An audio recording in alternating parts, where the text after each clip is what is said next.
Hello everyone, जय Jagannath. Welcome to my new another mini blog. तो आज थिला आम मार फर्स्ट श्राद्ध वार्षिकी से आम घर बहुत बड़ भोजीर आयोजन होता। आम कर्मकार्य भी चलता। तापर मुझे भोजी देखापी भोजी के बाट कौन गलानी तो सबकि सेमती रोषेबास चलता। मोर ए मिनी ब्लॉग आसपा ना कहीं भोजी मुझे व्यस्त थी। घर कम भी चलता तो व्यस्त थी तो से मिनी ब्लॉग आनी पार नी। एबेठू रेगुलारली मिनी ब्लॉग आनी आउे घर को पलि आसती। दीपर आम भात डालमा माछ भजा होता। समस्ते मैंने मिसिक खाऊलु। आज आम बाड़ियाड़े बस खाऊलु समस्ते। जो इवनिंग हो जाता मामुनी आम रेडी होकर बाहर जाता। आमर कीर्तन सभा भी गोटे होता। सब बाहर कीर्तन वाला मैंने आसते कीर्तन करने।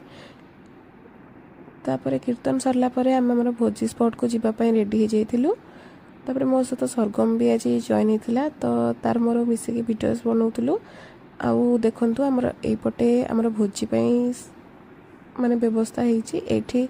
मार फटोटा अच्छी आ तार एपट साइड्रे तो से भोजी व्यवस्था होता। बट मुझे भोजी टाइम किसी भी वीडियो बन